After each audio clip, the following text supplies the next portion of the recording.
तेज होती हुई पंचायती अखाड़े की पेशवाई भी निकली है।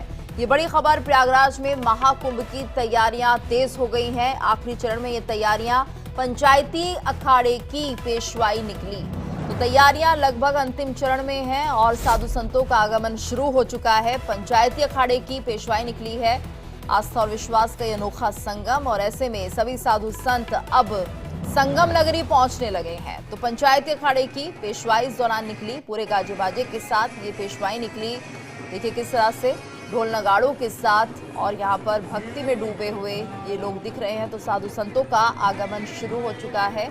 महाकुंभ में ज्यादा समय बचा नहीं है और ऐसे में अब पंचायती अखाड़े की ये पेशवाई निकाली जा रही है। तस्वीरें आपके सामने हैं, भक्ति में सराबोर यहाँ के लोग, साधु संतों की ये पेशवाई, और आगमन शुरू हो गया है महाकुंभ के लिए।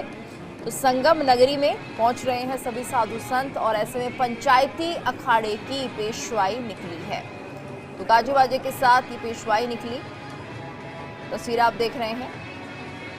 महाकुंभ शुरू होने में ज्यादा समय नहीं बचा है। 13 जनवरी से महाकुंभ की शुरुआत होने जा रही है। उससे पहले संतों का आगमन शुरू हो गया इस पावन नगरी में। और ज्यादा जानकारी के लिए बात करेंगे संवाददाता विमल श्रीवास्तव से। विमल, क्या जानकारी है? ये जो पेशवाई निकल रही है और हम देख रहे हैं कि लगातार साधु संतों का आगमन शुरू हो चुका है।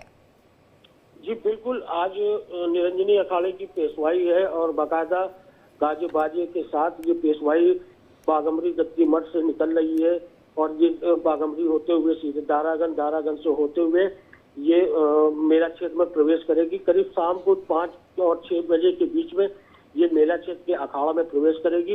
उसके बाद वहां पर पूजा पाठ होगी। पूजा पाठ होने के बाद सभी जो नागा साधु सन्यासी हैं वो सभी वहां पर अपनी भूमि रमाना शुरू कर देंगे और वहां से फिर प्रतिदिन जिस तरीके से वहां पे उनकी जो दिनचर्या होती है उसके साथ उनका वो पूरे 1 महीने तक वो अपनी वहीं पर पूजा पाठ करके अपनी दिनचर्या करेंगे।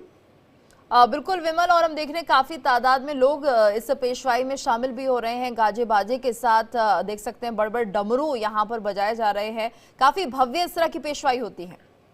जी बिल्कुल, जो डमरू बजाए जा रहे हैं, जो नागा सन्यासी होते हैं वो भगवान शिव के अवतार माने जाते हैं, उनके रक्षक माने जाते हैं, उनके गण माने जाते हैं। तो इसलिए डमरू को बजाना उनके लिए सबसे महत्वपूर्ण माना जाता है।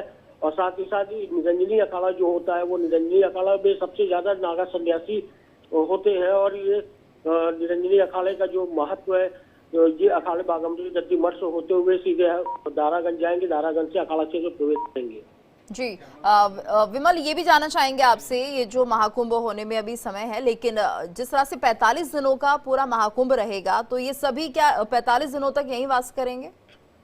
देखिए, जो अखाड़े होते हैं वो अपनी पेशवाई तो दिसंबर माह से ही शुरू कर देते हैं और जब ये बसंत पंचमी का जो तीसरा शाही स्नान होता है उसके बाद ये धीरे धीरे अपनी जो जहाँ से ये लोग आते हैं वहां पर ये वापसी अपने आश्रम चले जाते हैं। लेकिन जो अगर मेले की अगर बात की जाए, जो 45 दिन का मेला होता है तो ये शिवरात्रि तक मेला रहता है और शिवरात्रि में जो लास्ट स्नान होते हैं वो लोकल स्नान होते हैं। ये इलाहाबाद की जो श्रद्धालु होते हैं वही आते हैं यहाँ पर स्नान करके और उसके बाद मेला समाप्त कर दिया जाता है। बिल्कुल विमल, और भव्य ये सवारियां हम देख रहे हैं जिस तरह से पेशवाई निकल रही हैं और लोगों में काफी उत्साह है। साधु संत भी यहाँ पर अब पूरी तरह से तैयार हैं आगामी महाकुंभ में शामिल होने के लिए। धन्यवाद आपका इस पूरी जानकारी के लिए।